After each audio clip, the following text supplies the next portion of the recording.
আমি কয়েকদিন আগে ছিলাম, এখানে আমরা আমাদের বিষয়গুলো আলোচনা করেছি। আমরা ওই বিষয়গুলো আলোচনা করবো, নতুন কোনো কিছু নেই।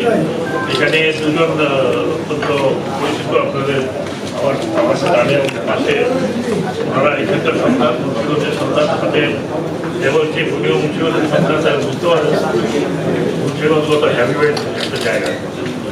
আর আমাদের শ্রদ্ধীয় দেবনা ম্যাডাম আসছেন, উনিও সেই এলাকাতে আসছেন আগে কিনা আমি জানি না, উনি আমাদের সাথে আসবেন।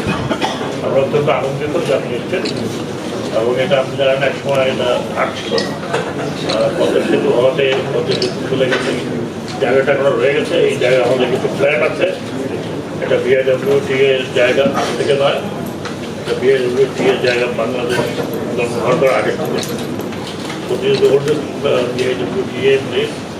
এখানে তৎকালীন পাকিস্তান টাইমেও ওই ঘাটটা ছিল, তখন তো এত রকম ছিল না, স্বাধীনতার পর এটা ছিল আমাদের কন্টিনিউ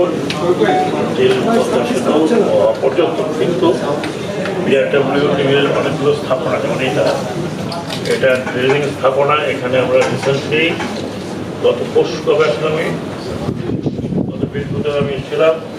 আমাদের এখানে আমাদের বিআরডব্লিউটিএ ইনভলভ ইন ড্রেজিং, প্রচুর ড্রেজিং আমরা সারা বছরই করি এবং সারা বাংলাদেশের ড্রেজিং হয়।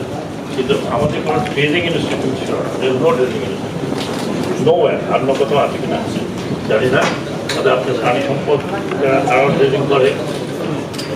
আমরা এখানে একটা অ্যাডহক ইনস্টিটিউট তৈরি করেছি, যেটা কমোডর আরিফ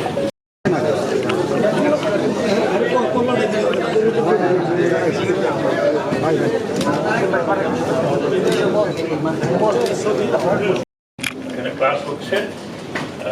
আমরা আরো আধুনিকায়ন করতে চাই এটাকে, সেই সুবাদে আমি এখানে ইনস্টিটিউট আছে, but they can also come with the higher inspector process. এটা একটা মাল্টিপারপাস নিচে না উপরে, এখানে কিন্তু রেসিডেন্সিয়াল আছে, হবে সরকারের একটু বাড়াবে। এই একটা পরিকল্পনা ছিল, তৃতীয় পরিকল্পনা যেটা ছিল, যেটা অনেক আগে, সেটা হলো যে এখানে একটা নদী বন্দর হওয়ার কথা। এই নদী বন্দরের পুরা ড্রয়িং ডিজাইন সব হয়ে আছে, এভরিথিং ইজ দেয়ার। এবং এটা কয়েকবার বোধহয় সরকারের কাছে প্লেস করা হয়েছিল। সেটা আমি বলেছি যে এখানে নদী বন্দর খুবই দরকার, কারণ এটা মিক্স বন্দর, এটা সামথিং লাইক পান্ডাও। এটা এইখানে মুন্সিগঞ্জ ভেরি ইম্পর্টেন্ট প্লেস। এই নদী বন্দর নট অনলি মুন্সিগঞ্জকে ফিট করবে, এটা ফিট করবে ঢাকার যে সমস্ত ইন্ডাস্ট্রিয়াল এরিয়াগুলো আছে।